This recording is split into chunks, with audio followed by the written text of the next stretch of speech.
ನಮಸ್ಕಾರ ಎಲ್ರಿಗೂ. ಈಗಿರೋ ಬೆಂಗಳೂರು ವೆದರ್ಗೆ ಬಿಸಿಯಾಗಿ ಏನಾದರೂ ತಿಂತಾಯಿದ್ರೆ ಎಷ್ಟು ಚೆನ್ನಾಗಿರುತ್ತಲ್ವಾ. ಹಾಗೆಯೇ ರಾತ್ರಿ ಆಯಿತು ಅಂದರೆ ಎಲ್ಲ ಹೆಣ್ಮಕ್ಳಿಗೂ ಏನಪ್ಪ ಯೋಚನೆ ಅಂತಂದರೆ ನಾಳೆ ಬೆಳಗ್ಗೆ ತಿಂಡಿಗೆ ಏನಪ್ಪ ಮಾಡೋದು ಅಂತ. ಸೊ ಹೀಗೆ ಬಿಸಿಯಾಗಿ ಏನಾದರೂ ಮಾಡ್ಕೊಂಡು ತಿನ್ನೋದು ಅಂತ ಏನಾದರೂ ಹೊಳೆದ್ಬಿಟ್ರೆ ಸಾಕು, ನಾಳೆ ಬೆಳಗ್ಗೆ ಅದನ್ನು ಮಾಡೋ ತನಕ ಕಾತ್ರದಿಂದ ಕಾಯ್ತಾ ಇರ್ತೀವಿ ಅಲ್ವಾ. ನಾನು ಕೂಡ ಇವತ್ತು ಕಿಚಡಿ ಮಾಡೋಣ ಅಂತ ಡಿಸೈಡ್ ಮಾಡಿ ಯಾವ ವಿಧಾನದಲ್ಲಿ ಮಾಡಿದೆ ಅಂತ ನಿಮ್ಮೆಲ್ಲರ ಜೊತೆ ಶೇರ್ ಮಾಡೋಣ ಅಂತ ಅನ್ನಿಸ್ತು. ಸೊ ಕಂಪ್ಲೀಟಾಗಿ ಈ ವಿಡಿಯೋದಲ್ಲಿದೆ, ಬನ್ನಿ ನೋಡೋಣ. ಮೊದಲನೇದಾಗಿ ಒಂದು ಲೋಟದಷ್ಟು ಅಕ್ಕಿ ತೊಗೊಂಡಿದ್ದೀನಿ. ಅದೇ ಲೋಟದಲ್ಲಿ ಅರ್ಧ ಲೋಟ ಆಗುವಷ್ಟು ಹೆಸರುಬೇಳೆ ತೊಗೊಂಡಿದ್ದೀನಿ. ಕೆಲವೊಬ್ಬರು ಇದನ್ನು ಹುರಿತಾರೆ, ಬಟ್ ನಾನು ಏನು ಹುರಿದಿಲ್ಲ.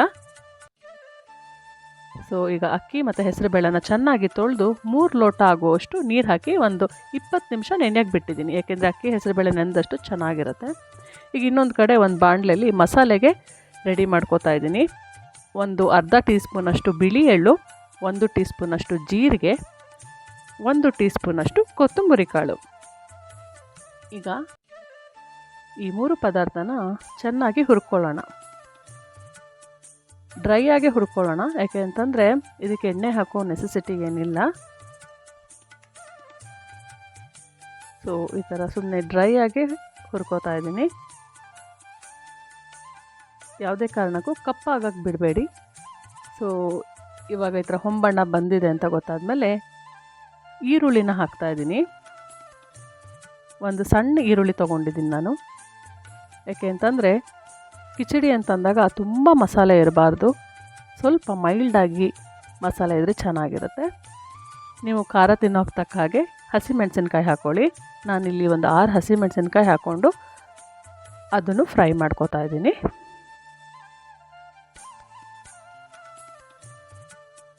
ಸೊ ಇವಾಗ ಇದು ಸ್ವಲ್ಪ ಫ್ರೈ ಆಯಿತು ಅಂತ ಅಂದಮೇಲೆ ಇನ್ನೊಂದು ಕಡೆ ಅಕ್ಕಿ ಮತ್ತು ಹೆಸರುಬೇಳೆನ ಒಂದು 3 ವಿಷಲ್ ಹೊಡಿಸ್ಕೊಂಡೆ. ಇವಾಗ ಮಿಕ್ಸರ್ನಲ್ಲಿ ತೆಂಗಿನಕಾಯಿ ತುರಿ ಜೊತೆಗೆ ನಾನು ಡ್ರೈ ಆಗಿ ಹುರ್ಕೊಂಡಿದ್ನಲ್ಲ ಆ ಐಟಮ್ಸ್ನೆಲ್ಲ ಹಾಕ್ತಾಯಿದ್ದೀನಿ. ತೆಂಗಿನಕಾಯಿ ಕೂಡ ಹಾಕಬೇಕು, ತೆಂಗಿನಕಾಯಿ ತುರಿ, ಹಾಗೆಯೇ ಸ್ವಲ್ಪ ಕೊತ್ತಂಬರಿ ಸೊಪ್ಪು, ಇಷ್ಟನ್ನು ಹಾಕಿ ನೋಡ್ಕೊಂಡು ನೀರು ಹಾಕ್ಕೊಳ್ಳಿ. ಅದು ಗ್ರೈಂಡ್ ಆಗೋ ಹಾಗೆ ನೀರು ಹಾಕ್ಕೊಂಡು ನೋಡಿ. ಇವಾಗ ಮಸಾಲೆ ರೆಡಿ ಇದೆ.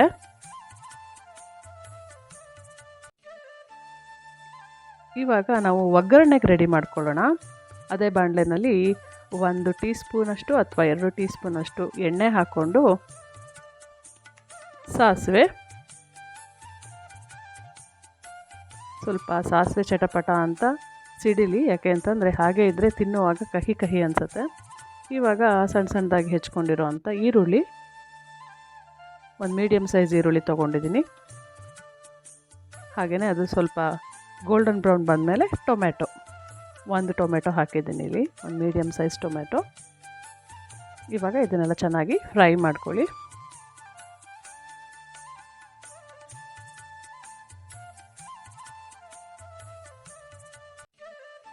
ಸ್ವಲ್ಪ ಇಂಗು ಹಾಕೋತಾ ಇದ್ದೀನಿ, ಯಾಕೆಂದರೆ ಚೆನ್ನಾಗಿ ಘಮ ಬರುತ್ತೆ ಮತ್ತು ಇಂಗು ಡೈಜೆಷನ್ ಕೂಡ ತುಂಬ ಒಳ್ಳೆಯದು. ಇವಾಗ ನಮ್ಮದು ಒಗ್ಗರಣೆ ರೆಡಿ ಇದೆ.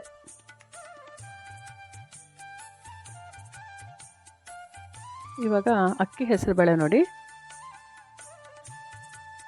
ಈ ಥರ ಆಗಿತ್ತು. ಇವಾಗ ಚೆನ್ನಾಗಿ ಕೈ ಆಡ್ಕೋಬೇಕು, ಒಂದು ಹಲ್ಲೆ ತೊಗೊಂಡು.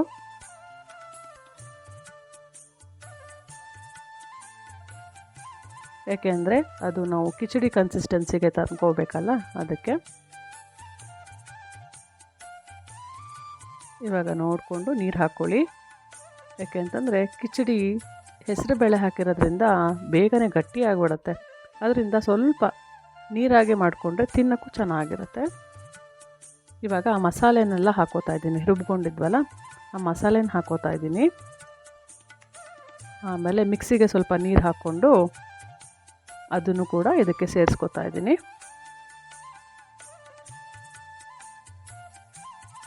ಇವಾಗ ಚೆನ್ನಾಗಿ ಮಿಕ್ಸ್ ಮಾಡ್ಕೊಳ್ಳಿ. ನೋಡಿ, ಇದು ಒಂಥರ ಪರ್ಫೆಕ್ಟ್ ಕನ್ಸಿಸ್ಟೆನ್ಸಿ ಕಿಚಡಿಗೆ.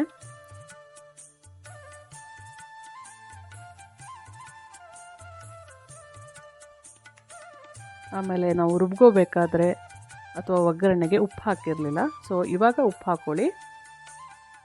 ಉಪ್ಪು ರುಚಿಗೆ ತಕ್ಕಷ್ಟು ಹಾಕ್ಕೊಳ್ಳಿ ನೋಡಿಕೊಂಡು. ಉಪ್ಪು ಹಾಕಿದ್ಮೇಲೆ ಚೆನ್ನಾಗಿ ಮಿಕ್ಸ್ ಮಾಡಿಬಿಟ್ಟು ಅದನ್ನು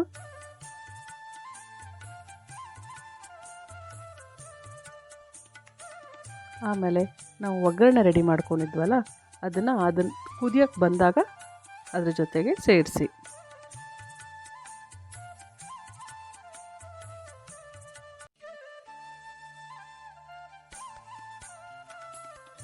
ಹೀಗೆ ಮಿಕ್ಸ್ ಮಾಡ್ಕೊಂಡ್ಮೇಲೆ ಕಿಚಡಿ ಆಲ್ಮೋಸ್ಟ್ ರೆಡಿ.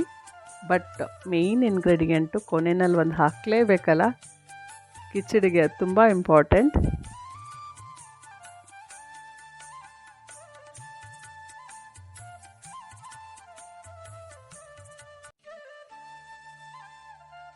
ಕಿಚಡಿ ಅಂದಮೇಲೆ ತುಪ್ಪ ಬೇಕೇ ಬೇಕಲ್ಲ, ಅದಕ್ಕೆ 2 ಸ್ಪೂನ್ ತುಪ್ಪ ಹಾಕ್ತಾಯಿದ್ದೀನಿ.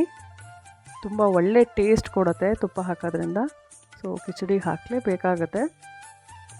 2 ಸ್ಪೂನ್ ತುಪ್ಪ ಹಾಕಿ ಇವಾಗ ಅದನ್ನು ಮಿಕ್ಸ್ ಮಾಡಿ, ಈಗ ಸರ್ವಿಂಗಿಗೆ ಕಿಚಡಿ ರೆಡಿ ಇದೆ.